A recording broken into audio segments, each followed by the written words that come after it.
താളക്കാരാ, അവൻ നിന്റെ അനുജനാണ്, നിന്റെ ഉമ്മക്കുണ്ടായവനാണ്, നിന്റെ വാപ്പക്കുണ്ടായവനാണ്, നിന്റെ അനുജനാണ്, നിന്റെ രക്തമാണ്. ഒരാണിൽ നിന്നും ഒരു പെണ്ണിൽ നിന്നുമാണ് മക്കളെ നിങ്ങളുടെ എല്ലാവരുടെയും ഒറിജിൻ. പൂഞ്ചിന്റെ അതിർത്തിയിൽ പാകിസ്ഥാനിന്റെയും ഇന്ത്യയുടെയും പട്ടാളക്കാർ പരസ്പരം തോക്കു ചൂണ്ടിക്കൊണ്ട് നെഞ്ചിൻ കൂട് തകർക്കാൻ നിൽക്കുന്ന സമയം അള്ളാഹുവിന്റെ വചനമൊന്നെടുത്ത് വായിക്കുന്ന മുസ്ലിമിന്റെ ഹൃദയം പൊട്ടിത്തകരുകയാണ്. അഞ്ചാറടി മണ്ണ് അഞ്ചാറടി അപ്പുറത്തു നിൽക്കുന്ന ഹിന്ദുവായ സഹോദരൻ എന്റെ ഉമ്മക്ക് പിറന്നവനാണ്, എന്റെ വാപ്പക്ക് പിറന്നവനാണ്. അവന്റെ നെഞ്ചിലേക്ക് ഞാൻ എങ്ങനെയാണ് നിറയൊഴിക്കുക? അവനെ ഞാൻ എങ്ങനെയാണ് കൊന്നുകളയുക? ഹിരോഷിമയുടെയും നാഗസാക്കിയുടെയും മണ്ണിൽ ആറ്റം ബോംബ് ഇട്ടുകൊണ്ട് ലക്ഷക്കണക്കിന് പേരെ കൊന്നുകളഞ്ഞ അമേരിക്കൻ പട്ടാളക്കാരനെങ്ങാനും ഈ വചനമെന്നെടുത്ത് വായിച്ചു നോക്കുകയാണെങ്കിൽ അവന്റെ കണ്ണതാ നിറയുകയാണ്, അവന്റെ കവിൽ തടത്തിലൂടെ കണ്ണുനീര് ചാലിട്ടൊഴുകുകയാണ്, അവന്റെ ഹൃദയത്തിന്റെ മിടിപ്പ് കൂടുകയാണ്, ചുണ്ടുകൾ വിറക്കുകയാണ്. എന്തേ കാരണം? ഇന്നാ ഖലഖനാകും മിൻ ദക്കരിൻ വ ഉൻസാ, ഇന്നാ ഖലഖനാകും മിൻ ദക്കരിൻ വ ഉൻസാ. ഞാൻ കൊന്നുകളഞ്ഞ ലക്ഷോപലക്ഷം ജനങ്ങൾ, ലക്ഷോപലക്ഷം നിരപരാധികൾ, പിഞ്ചോപന പൈതങ്ങൾ, ലോകമൊന്ന് കണ്ടിട്ട് പോലുമില്ലാത്ത ആയിരക്കണക്കിന് പൈതോമലുകൾ, എല്ലാവരും എന്റെ സഹോദരങ്ങളല്ലേ. എത്ര സുന്ദരമായ ആദർശം, എത്ര സുന്ദരമായ ആദർശം. വേറെ ഏത് മതം ഇത്തരത്തിലുള്ള ആദർശം മുന്നോട്ട് വെച്ചു? ഏത് മതം വെച്ചു? ഇല്ല, ഇസ്ലാം. പക്ഷേ ആ ഇസ്ലാം തന്നെ തീവ്രവാദമായി തെറ്റിദ്ധരിപ്പിക്കപ്പെട്ടു, അല്ലേ? ആ ഇസ്ലാം തന്നെ ഭീകരവാദമായി തെറ്റിദ്ധരിപ്പിക്കപ്പെട്ടു, ആ ഇസ്ലാം തന്നെ മിസ്ഇന്റർപ്രറ്റ് ചെയ്യപ്പെട്ടു, അല്ലെ? എല്ലാ മനുഷ്യർക്കുമുള്ള വികാരമാണ് സ്നേഹം, എല്ലാ മനുഷ്യർക്കുമുള്ള വികാരം. ഇവിടെ ആരെങ്കിലും ഉണ്ടെങ്കിൽ ഒന്ന് കൈപൊക്കിക്കോ, ഉണ്ടെങ്കിൽ ഒന്ന് കൈപൊക്കിക്കോ. സ്നേഹമില്ലാത്ത മനസ്സുണ്ട് എനിക്ക് എന്ന് തോന്നുന്നവർ ഒന്ന് കൈപൊക്കിക്കോ. ഇല്ല, കൈപൊക്കിയാലും ഉള്ളിന്റെ ഉള്ളിൽ നമ്മുടെ മനസ്സ് മന്ത്രിക്കും. എന്ത്? ഇല്ല, എന്റെ മനസ്സിൽ സ്നേഹമുണ്ട്. എന്തിന് സഹോദരങ്ങളെ? ഞാൻ യൂട്യൂബിൽ ഒരു വീഡിയോ കണ്ടിട്ടുണ്ട്. എന്താണെന്നറിയോ? ഒരു കുട്ടി, ഫലസ്തീനിൽ ഒരു കുട്ടി നോമ്പ് തുറക്കാനാകുന്ന സമയം പ്ലേറ്റിൽ മുഴുവനും വിഭവസമുദ്രമായ സദ്യ ഇങ്ങനെ ഇരിക്കുകയാണ്. ആ സമയത്ത് ആ കുട്ടിയുടെ മുഖം ക്ലോസപ്പിൽ ഇങ്ങനെ കാണുന്നു, പുഞ്ചിരിക്കുന്ന, വല്ലാത്ത മനം കവരുന്ന പുഞ്ചിരി, പിഞ്ചോമന പൈതൽ, ആരും കണ്ടാൽ ഒന്നെടുത്ത് ചുംബിച്ചു പോകുന്ന ഓമനത്തം തുളുമ്പുന്ന മുഖം. അങ്ങനെ പെട്ടെന്ന് ആകാശത്ത് നിന്ന് ഒരു ഇരമ്പൽ കേൾക്കാൻ, ആകാശത്ത് നിന്ന് ഒരു ഇരമ്പൽ കേൾക്കാൻ. എല്ലാം മാഞ്ഞു സ്ക്രീനിൽ. ആ രംഗം കാണിക്കാൻ ഒരു പക്ഷേ വീഡിയോ അപ്ലോഡ് ചെയ്ത ആൾക്ക് പോലും സാധിച്ചിട്ടുണ്ടാവില്ല. എല്ലാം മാഞ്ഞു.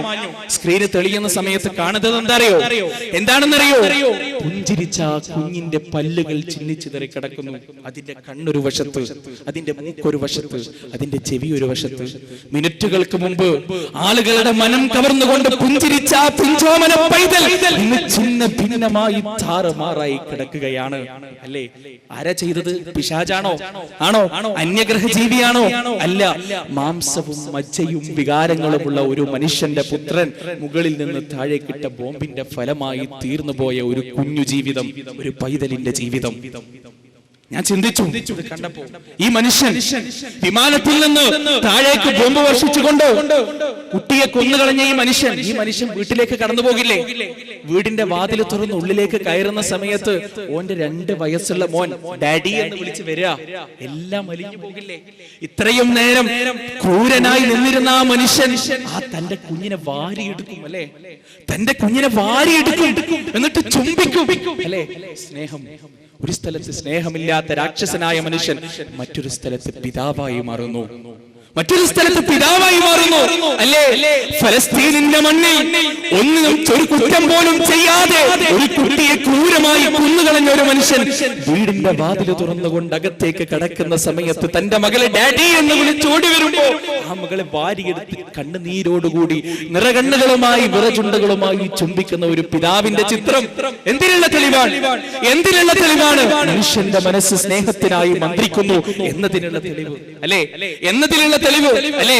മഹാഭാരത യുദ്ധത്തിൽ 2 വശത്തിലുള്ള ആളുകളും യുദ്ധം ചെയ്യാൻ നിൽക്കുന്ന സമയത്ത് അർജുനന്റെ മനസ്സ് മന്ത്രിച്ചു. എന്ത് വേണോ?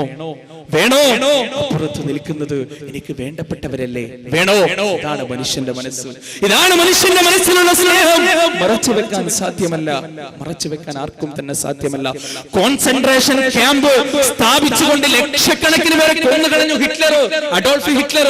എത്ര ആളുകളുടെ മരണത്തിന് കാരണക്കാരനായി? മനുഷ്യരെ ജ്യൂസ് അടിച്ചു ഹിറ്റ്ലർ. ഇങ്ങനെ ജ്യൂസ് അടിച്ചു, അക്ഷരാർത്ഥത്തില് അവന്റെ കുടൽമാലകളും ഹൃദയങ്ങളും തമ്മിൽ അരഞ്ഞ് ജ്യൂസ് അടിച്ചു. നിസ്കാരം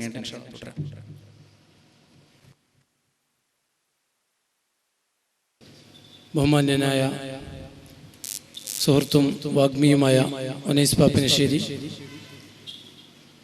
KNM-ന്റെയും ഐസമ്മിൻ്റെയും നേതാക്കന്മാരെ, നല്ലവരായ നാട്ടുകാരെ, എൻ്റെ സഹപ്രവർത്തകരെ, കേരള നദ്വത്തുൽ മുജാഹിദീൻ സംസ്ഥാന വ്യാപകമായി നടത്തുന്ന തൗഹീദ് വിശുദ്ധിക്ക് വിമോചനത്തിന് എന്ന ക്യാമ്പയിനിന്റെ ഭാഗമായാണ് ഇത്തരമൊരു പ്രഭാഷണം ഇവിടെ സംഘടിപ്പിച്ചിട്ടുള്ളത്. ഈ പ്രഭാഷണം സംഘടിപ്പിച്ചതിൻ്റെ ലക്ഷ്യവും ഇതുവരെയുള്ള പ്രഭാഷണത്തിൽ നിന്ന് തന്നെ നിങ്ങൾക്ക് മനസ്സിലായി കാണുമെന്ന് വിചാരിക്കുന്നു.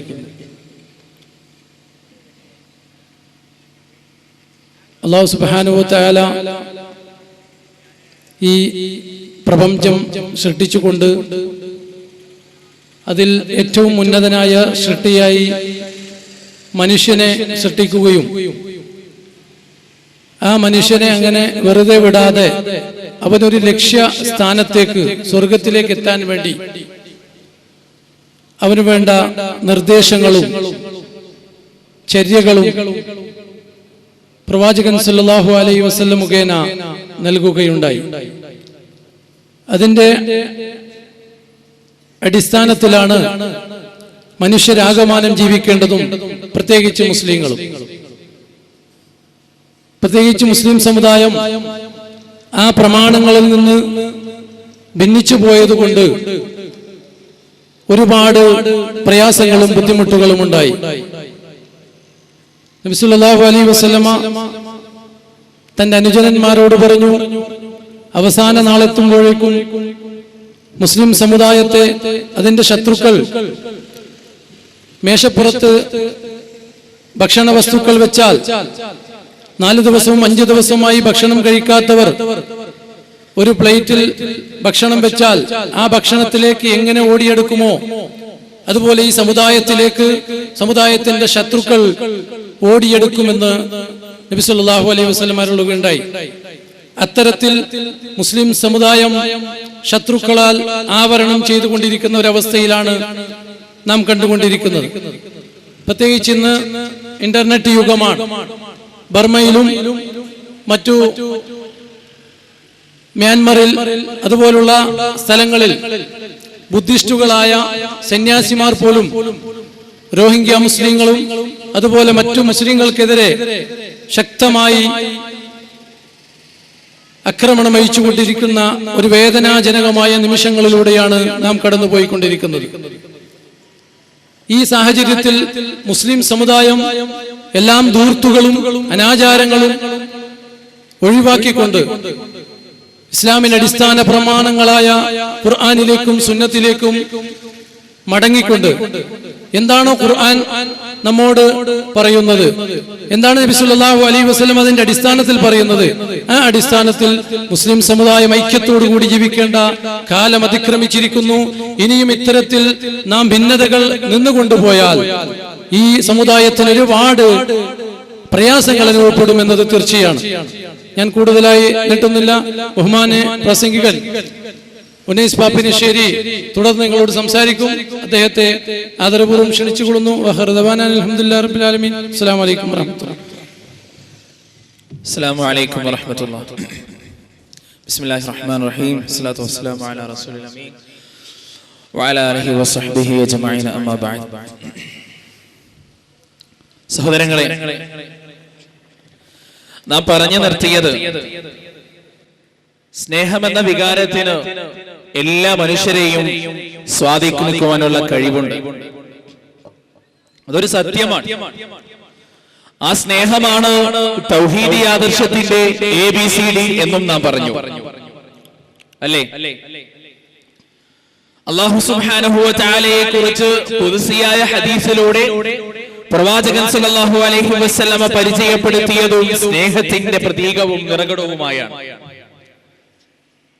ഖുർആനിന്റെ വിവിധ ഭാഗങ്ങളിൽ, വിവിധ സ്ഥലങ്ങളിൽ അല്ലാഹു സുബ്ഹാനഹു വ തആല മനുഷ്യരെ വിളിക്കുന്നതും അവരോട് പറയുന്നതും അവരോട് സംസാരിക്കുന്നതും സ്നേഹാർദ്രമായ ഭാഷയിലാണ്. സൂറത്തുൽ ബഖറയിലൂടെ അല്ലാഹു സുബ്ഹാനഹു വ തആല മനുഷ്യരെ വിളിച്ചു, പറഞ്ഞു. എന്താണ് അല്ലാഹു പറഞ്ഞത്?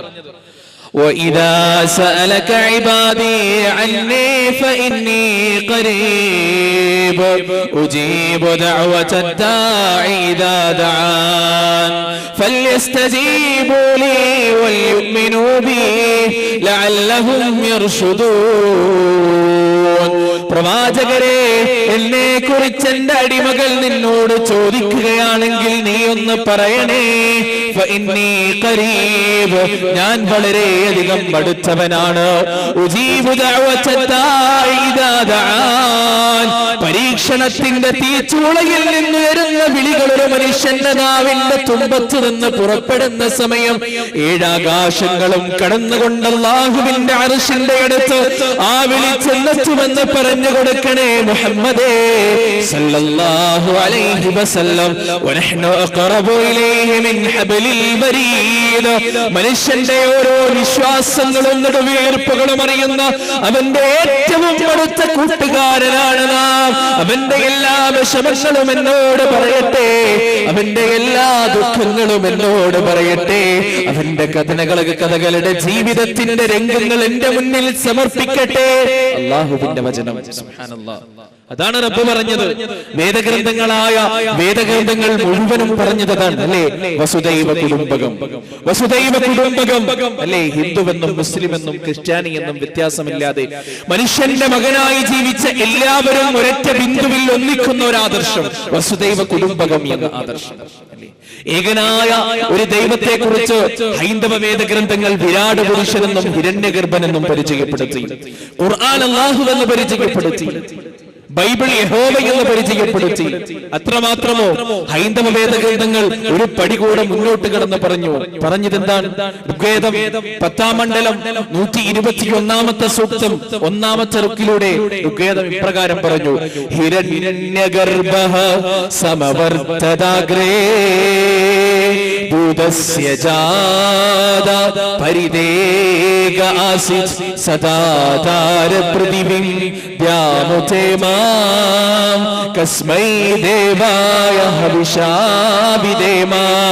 ലോകങ്ങളെ പടച്ച തമ്പുരാൻ, അണ്ടകടാഹങ്ങളെ നിയന്ത്രിക്കുന്ന നാഥൻ, സൂര്യചന്ദ്രാദികളുടെ ചലനങ്ങളെ നിയന്ത്രിക്കുന്ന തമ്പുരാൻ, ശതകോടിക്കണക്കിന് നക്ഷത്രങ്ങൾ വിധാനിച്ച നാഥൻ, ആകാശത്തിന്റെ അനന്തവിഹായസ്സുകളെ പരത്തിവിട്ട തമ്പുരാൻ, ഭൂമിയെ ജീവിക്കാനുതകുന്ന ഗ്രഹമായി മാറ്റിയ സൃഷ്ടാവ്, കസ്മൈ ദേവായ ഹവിഷാഭിദേമാ.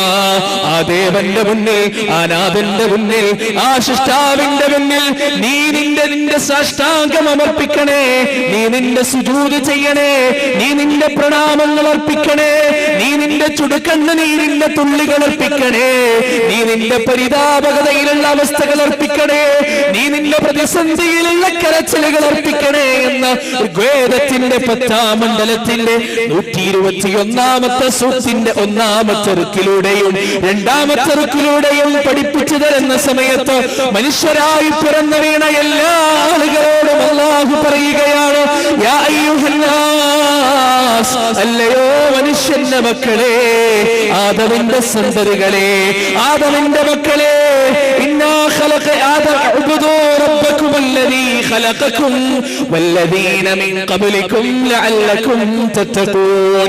ഏകനായ നിങ്ങളുടെ രക്ഷിതാവിനെ മാത്രം വിളിച്ച് പ്രാർത്ഥിക്കണേ, അവന്റെ മുന്നിൽ മാത്രം പ്രണാമങ്ങൾ അർപ്പിക്കണേ, അവന്റെ മുന്നിൽ മാത്രം കണ്ണുനീരുകൾ സമർപ്പിക്കണേ. അല്ലാഹു ഖുർആനിലൂടെ നമ്മോട് ചോദിച്ചു: അലൈസല്ലാഹു ബികാഫിൻ അബ്ദാ, അലൈസല്ലാഹു ബികാഫിൻ അബ്ദാ അബദാ. പൊന്നുമോനെ, അല്ലാഹുവിന്റെ ചോദ്യം എന്താണെന്നറിയുമോ? നിനക്ക് വെള്ളം തന്ന, നിനക്ക് വായു നൽകിയോ, നിനക്ക് ഭക്ഷണം നൽകിയോ, നിനക്ക് വസ്ത്രം നൽകിയോ, നിനക്ക് വാഹനം നൽകിയോ, നിനക്ക് പാർപ്പിടം നൽകിയോ, സ്നേഹനിധിയായ നിന്റെ മാതാവിനെ നൽകിയോ, സ്നേഹാർദ്രനായ നിന്റെ പിതാവിനെ നൽകിയോ? അല്ലാഹു പോരടാ നിനക്കെന്ന അല്ലാഹുവിന്റെ ചോദ്യം പുറങ്കാല് കൊണ്ട് ചവിട്ടിക്കളഞ്ഞ് ഉള്ളാളത്തിലെ ദർഗയിലേക്ക് പോകരുത് നമ്മൾ. ഉള്ളാളത്തെ ദർഗാ ശരീഫിലേക്ക് കടന്നു ചെന്നുകൊണ്ട് അല്ലാഹുവിനോട് മാത്രം പറയേണ്ട കാര്യങ്ങൾ അവിടെ സമർപ്പിക്കരുത്. അത് തെറ്റാണ് അനുജ, അത് തെറ്റാണ്, അത് ശിർക്കാണ്.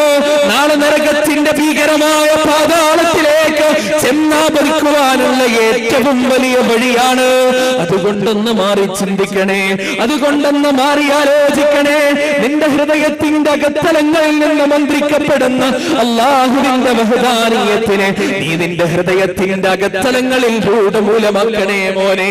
തെറ്റിപ്പോകരുതേ, കുതന്ത്രങ്ങളിൽ വീണു പോകരുതേ, ആർഭാടങ്ങളിൽ വീണു പോകരുതേ, വഞ്ചനകളിൽ വീണു പോകരുതേ, ചതിക്കുഴികളിൽ വീണു പോകരുതേ, ഒച്ചപ്പാടുകളിൽ പെട്ടുകൊണ്ട് നാളെ പരലോകത്തുള്ള ശാശ്വതമായ ജീവിതം നശിപ്പിച്ചു കളയരുതേ.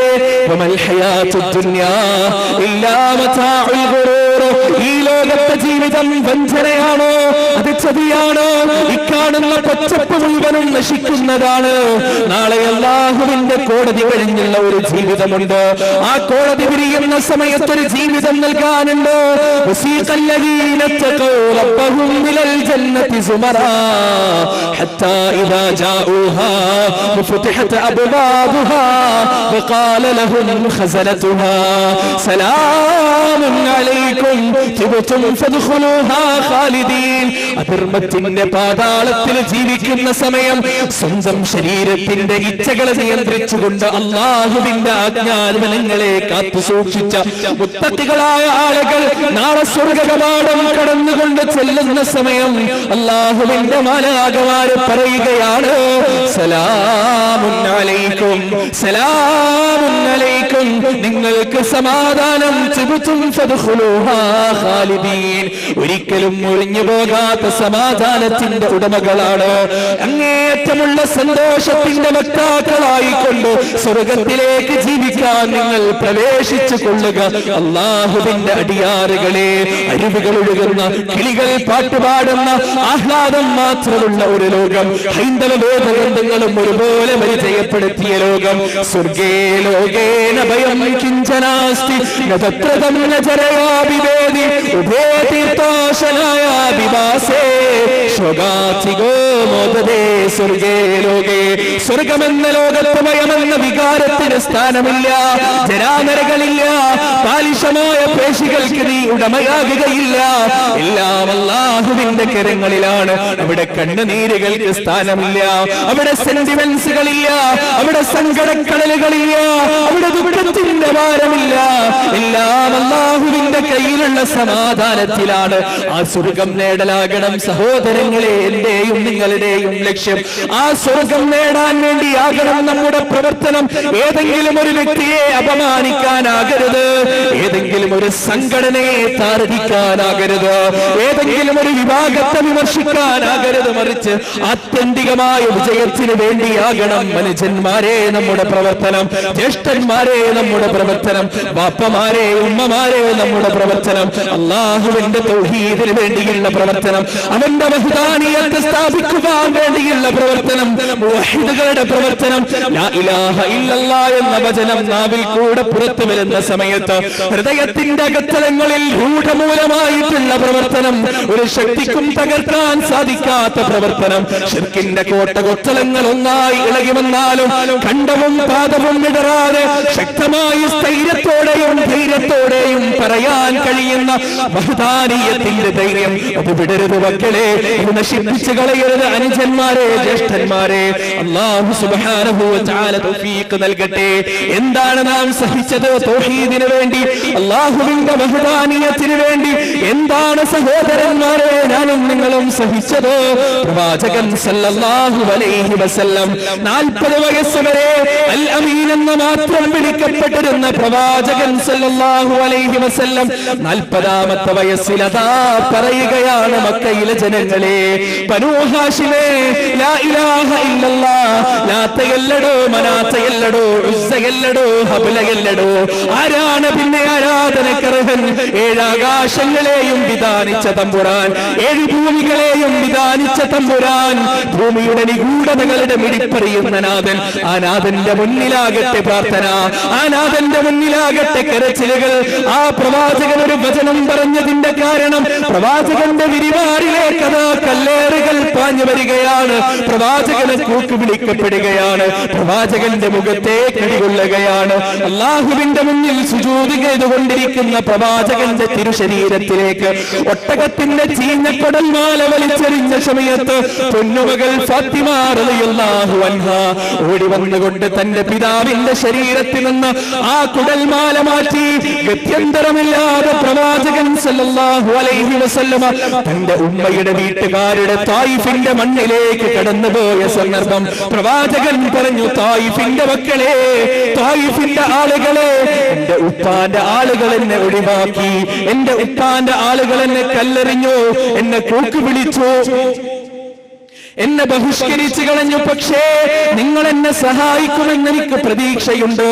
എന്നെ കൈവിടരുതേ ഉമ്മാന്റെ ആളുകളെ, എന്നെ അവരുടെ അടുത്തേക്ക് പറഞ്ഞയക്കരുതേ എന്ന പ്രവാചകന്റെ കണ്ണുനീരിൽ കുതിർന്ന വാക്കുകൾ പുറം കാലുകൊണ്ട് ചവിട്ടിക്കളഞ്ഞു തായിഫിലെ ജനത.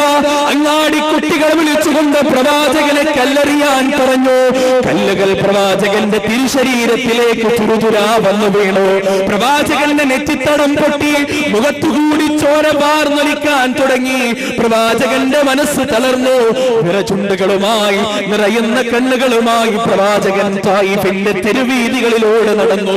ആരോരും സാന്ത്വനത്തിനില്ലാതെ, ആരോരും സമാധാനത്തിനില്ലാതെ, ലോകത്തിന്റെ കാരുണ്യത്തിന്റെ പ്രതീകം പ്രവാചകൻ സല്ലല്ലാഹു അലൈഹി വസല്ലമ തായിഫിന്റെ മണ്ണിലേക്ക് അനാഥത്വത്തിന്റെ പ്രതീകമായി നടന്നുപോയ പ്രവാചകൻ ഏതോ ഒരു ജൂതന്റെ മുന്തിരിത്തോട്ടത്തിൽ ഒറ്റയ്ക്കിരുന്നു കൊണ്ട് ഏങ്ങി ഏങ്ങിക്കരയുന്ന പ്രവാചകന്റെ അടുത്തേക്ക് ആകാശലോകത്തു നിന്ന് മലക്കുകൾ വരികയാണ്. പ്രവാചകനോട് ചോദിക്കുകയാണ്, നബിയേ സല്ലല്ലാഹു അലൈഹി വസല്ലം, ഇതാ 2 മലകളെ കണ്ടോ?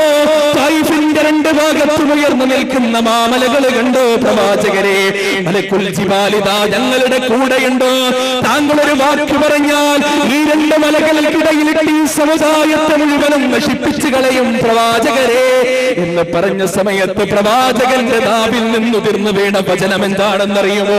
അല്ലാഹുമ്മ ഗ്ഫിർ ലഹും ഫഇന്നഹും ലാ യഅലമൂൻ. നാദാ തമ്പുരാനെ പുറത്തു കൊടുക്കനാദാ, മാപ്പ് നൽകി തമ്പുരാനെ, ഫഇന്നഹും ലാ യഅലമൂൻ, അവരറിവില്ലാത്തവരാണ് നാദാ, വിവരമില്ലാത്തവരാണ് തമ്പുരാനെ, ജാഹിലീങ്ങളാണ് നാദാ.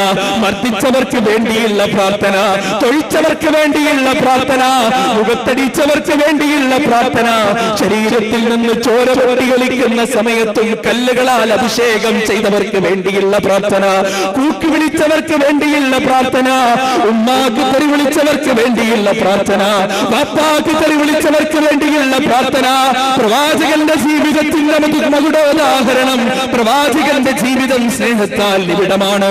അതിൽ ക്രൂരതയില്ല, അതിൽ യാതൊരു തരത്തിലുള്ള ക്രൂരതയും വഞ്ചനയുമില്ല. തികഞ്ഞ സ്നേഹത്തിന്റെ പ്രതീകമായിരുന്നു പ്രവാചകൻ സല്ലല്ലാഹു അലൈഹി വസല്ലം. ആ പ്രവാചകനെതിരെ ലോകത്തിന്റെ തെക്ക് കിഴക്ക് വടക്ക് പടിഞ്ഞാറ് പറഞ്ഞു നടക്കുന്ന എന്തൊക്കെയോ ആരോപണങ്ങൾ, ദുരാരോപണങ്ങൾ. എന്റെ പ്രിയപ്പെട്ട സഹോദരങ്ങളെ, എന്റെ ശബ്ദം ശ്രവിക്കുന്നവരുടെ കൂട്ടത്തിൽ മുസ്ലിമീങ്ങളായ ആളുകളുണ്ടെങ്കിൽ മനസ്സിലാക്കണേ, നിങ്ങൾ മുഹമ്മദ് നബിയെ സല്ലല്ലാഹു അലൈഹി വസല്ലം മനസ്സിലാക്കേണ്ടത് മാധ്യമങ്ങളിൽ നിന്നല്ല. നിങ്ങൾ മുഹമ്മദ് നബിയെ മനസ്സിലാക്കേണ്ടത് ജൂതന്റെ നാവുകളിൽ നിന്നല്ല. നിങ്ങൾ മുഹമ്മദ് നബിയെ മനസ്സിലാക്കേണ്ടത് അമേരിക്കക്കാരന്റെ അച്ചടി യന്ത്രത്തിൽ നിന്നല്ല. നിങ്ങൾ മുഹമ്മദ് നബിയെ സല്ലല്ലാഹു അലൈഹി വസല്ലം മനസ്സിലാക്കേണ്ടത് അമേരിക്കയുടെ കമ്പ്യൂട്ടറിന്റെ ടെക്നോളജിയിൽ നിന്നല്ല, മറിച്ച് മുഹമ്മദ് നബിയെ മനസ്സിലാക്ക് ഖുർആനിലൂടെ, ഹദീസിലൂടെ. സ്നേഹത്തിന്റെ നിർഗുണമായ പ്രവാചകൻ സല്ലല്ലാഹു അലൈഹി വസല്ലം, സെക്യുലറിസത്തിന്റെ പ്രതീകമായ പ്രവാചകൻ സല്ലല്ലാഹു അലൈഹി വസല്ലം ഇന്ത്യൻ കോൺസ്റ്റിറ്റ്യൂഷന്റെ പ്രിയാമ്പിളിൽ എഴുതി വെച്ച sovereign socialist secular democratic republic എന്ന ഉന്നതമായ വചനത്തിന്റെ അർത്ഥശാസ്ത്രം 1400 വർഷങ്ങൾക്ക് മുമ്പ് വരണ്ടുണങ്ങിയ മരുഭൂമിയുടെ മധ്യത്തിൽ സ്ഥാപിച്ച പ്രവാചകൻ സല്ലല്ലാഹു അലൈഹി വസല്ലം, ആ പ്രവാചകനെ അദ്ദേഹത്തിന്റെ ജീവിതത്തിൽ നിന്ന് മനസ്സിലാക്കണേ. പ്രവാചകൻ സല്ലല്ലാഹു അലൈഹി വസല്ലമയുടെ സദസ്സിന്റെ മുന്നിലൂടെ ഒരു മയ്യത്ത് കൊണ്ടുപോകുകയാണ്, ഒരു ജൂതന്റെ മയ്യത്ത്, ഒരു ജൂതന്റെ ശവം കൊണ്ടുപോകുന്ന സമയത്ത് പ്രവാചകൻ എഴുന്നേറ്റ് നിന്നുകൊണ്ട് കണ്ണുനീര് പൊഴിക്കുകയാണ്. സഹാബത്ത് ചോദിച്ചു, എന്തിന് പ്രവാചകരെ, എന്തിന് താങ്കൾ കരയണം? ജൂതനല്ലേ, താങ്കളെ കല്ലെറിഞ്ഞവനല്ലേ, താങ്കളെ കൂക്ക് വിളിച്ചവനല്ലേ, അവൻ മനുഷ്യനല്ലേ മക്കളെ? പ്രവാചക തിരുമേനിയുടെ ചോദ്യം സല്ലല്ലാഹു അലൈഹി വസല്ലം, അവൻ മനുഷ്യനല്ലേ മക്കളെ? അവൻ മനുഷ്യന്റെ പുത്രനല്ലേ? അവന്റെ ശരീരത്തിലൂടെ ഓടുന്ന രക്തത്തിന്റെ കളർ ചുവപ്പ് തന്നെയല്ലേ? അവനുള്ള വേദനയും എനിക്കുള്ള വേദനയും ഒന്നല്ലേ? മഹത്തായ ഹ്യൂമണിസത്തിന്റെ വചനങ്ങൾ പ്രവാചകൻ, ആ പ്രവാചകൻ സല്ലല്ലാഹു അലൈഹി വസല്ലം അദ്ദേഹത്തിന്റെ ജീവിതത്തിൽ നിന്ന് മനസ്സിലാക്കണം. ഇന്നസെൻസ് ഓഫ് മുസ്ലിംസ് എന്ന സിനിമയിലൂടെയല്ല. നിങ്ങൾ അറിഞ്ഞോ ഇന്നസെൻസ് ഓഫ് മുസ്ലിംസ് എന്ന പേരിൽ ഒരു സിനിമ ഇറക്കി. നമ്മുടെ മുത്തുനബിയെ എത്രത്തോളം അപമാനിച്ചു. മുത്തുനബി അതിൽ കള്ളുകുടിയനാണ്, മുത്തുനബി അതിൽ സല്ലല്ലാഹു അലൈഹി വസല്ലം പെണ്ണുപിടിയനാണ്, മുത്തുനബി അതിൽ യുദ്ധക്രൂരനാണ്. എന്താണ് പ്രവാചകന്റെ മനസ്സ്? യുദ്ധക്കൊതിയനാണോ പ്രവാചകൻ? ആണോ? ഒരിക്കലുമല്ല. ഏറ്റവും ലളിതമായ മനസ്സായിരുന്നു, ചെറിയ കാര്യം കൊണ്ട് തകർന്നു പോകുന്ന മനസ്സായിരുന്നു പ്രവാചകന്റേത്. ഒരൊറ്റ ഉദാഹരണം പറയാം. ഒരിക്കൽ പ്രവാചകൻ സല്ലല്ലാഹു അലൈഹി വസല്ലമയുടെ സദസ്സിലേക്ക് ഒരു പെണ്ണ് ഒരു കുല മുന്തിരിയുമായി കടന്നു വന്നു. ശരിക്ക് കേൾക്കണേ, ഒരു കുല മുന്തിരിയുമായി കടന്നു വന്നു. പ്രവാചകൻ സല്ലല്ലാഹു അലൈഹി വസല്ലമ ആ മുന്തിരി വാങ്ങിച്ചു, ഓരോന്നായി കഴിച്ചു. ആർക്കും കൊടുത്തില്ല. വന്ന സ്ത്രീ സന്തോഷത്തോടെ മടങ്ങിപ്പോയി. ഞാൻ കൊടുത്ത മുന്തിരി എന്റെ നബി മുഴുവനും കഴിച്ചല്ലോ. സന്തോഷത്തോടെ ആ സ്ത്രീ മടങ്ങിപ്പോയി. പ്രവാചകൻ സല്ലല്ലാഹു അലൈഹി വസല്ലമയോട് ചോദിച്ചു സഹാബികൾ, പ്രവാചകരെ, ഇങ്ങനെയല്ലല്ലോ പതിവ്, ഇതല്ലല്ലോ പതിവ്. എന്ത് ഹദിയ കൊണ്ടുവന്നാലും താങ്കൾ എല്ലാവർക്കും തരുമല്ലോ, എന്നിട്ട് മാത്രമേ താങ്കൾ ഭക്ഷിക്കുള്ളൂ. ഇന്നെന്ത് പറ്റി? പ്രവാചകൻ പറഞ്ഞു, ആ സ്ത്രീ പോയല്ലോ. പ്രവാചകൻ പറഞ്ഞു സഹാബികളോട്, ആ മുന്തിരി ഭയങ്കര പുളിയുള്ളതായിരുന്നു. ആ മുന്തിരി എങ്ങാൻ ഞാൻ നിങ്ങൾക്ക് തന്നാല്, ആ മുന്തിരി കഴിച്ചിട്ട് ആ സ്ത്രീയുടെ മുഖത്ത് നോക്കി നിങ്ങളിൽ ആരെങ്കിലും പുളിക്കുന്ന മുന്തിരിയാണോ ഈ പ്രവാചകന് കൊണ്ടുകൊടുക്കുന്നത് എന്നൊരു വാക്ക് പറഞ്ഞ ആ സ്ത്രീ ഇവിടെ അപമാനിതയാകും. ആ പെണ്ണിന്റെ കണ്ണ് നിറയും. അത് മുഹമ്മദിന് സഹിക്കില്ല സല്ലല്ലാഹു അലൈഹി വസല്ലം. അത് ഈ പ്രവാചകന് സഹിക്കില്ല മക്കളെ. പ്രവാചകൻ സല്ലല്ലാഹു അലൈഹി വസല്ലമയുടെ വചനം അല്ലേ, ഒരു സ്ത്രീയുടെ കണ്ണുനീര് കാണാൻ പോലും ആഗ്രഹിക്കാത്ത പ്രവാചകൻ എങ്ങനെയാ ക്രൂരനാകുക സഹോദരങ്ങളെ? എങ്ങനെ ക്രൂരനാകും അല്ലേ? ആ പ്രവാചകൻ സല്ലല്ലാഹു അലൈഹി വസല്ലമ തൗഹീദിന് വേണ്ടി അനുഭവിച്ച വേദനകൾ അനുപമവും അതുല്യവുമാണ്. പ്രവാചകൻ സല്ലല്ലാഹു അലൈഹി വസല്ലമയുടെ കുടുംബത്തെ മുഴുവനും ബഹിഷ്കരിച്ചു. ബനൂ ഹാഷിമിനെ മുഴുവനും ബഹിഷ്കരിച്ചു, എംബാർഗോ ചെയ്തു. എങ്ങനെ? ഇന്ന് ഇറാനിനെ അമേരിക്ക ചെയ്യുന്നത് പോലെ. അവിടെ അവരൊരു കടലാസിൽ എഴുതി വെച്ചു ആ ബഹിഷ്കരണത്തെ കുറിച്ച്. കാലങ്ങൾക്ക് ശേഷം ഒരുപാട് ആളുകൾ ആ ബഹിഷ്കരണത്തെ എതിർത്തു. ആ ആളുകൾ കഅബ ശരീഫിന്റെ അകത്ത് സൂക്ഷിച്ച ആ ബഹിഷ്കരണത്തിന്റെ പേപ്പർ എടുക്കാൻ വേണ്ടി അകത്തേക്ക് കടന്നു. ചിതലരിച്ചിരുന്നു അത്. അല്ലാഹുമ്മ ബിസ്മിക് എന്ന വചനം മാത്രമൊഴികെ ബാക്കി മുഴുവനും ചിതലരിച്ചിരുന്നു. പ്രവാചകന്റെ കുടുംബത്തിനെ ബഹിഷ്കരിക്കാൻ വേണ്ടി ഉണ്ടാക്കിയ ആ എഗ്രിമെന്റിന്റെ കടലാസ് ചിതലരിച്ചു കളഞ്ഞിരുന്നു. ഖുർആനിലൂടെ അല്ലാഹു ഒരു ചോദ്യം ചോദിക്കുന്നുണ്ട്, വമാ യഅലമു ജുനൂദ റബ്ബിക ഇല്ലാഹു വമാ ഹിയ ഇല്ലാ ദിക്റാ ലിൽ ബശർ. അല്ലാഹുവിന്റെ പട്ടാളക്കാരെ കുറിച്ച് ആർക്കാണ് അറിയുക? അവനല്ലാതെ അല്ലാഹുവിന്റെ പട്ടാളക്കാരെ കുറിച്ച് മറ്റാർക്കും അറിയില്ല. പ്രവാചകന്റെ കുടുംബത്തിനെ പീഡിപ്പിക്കാൻ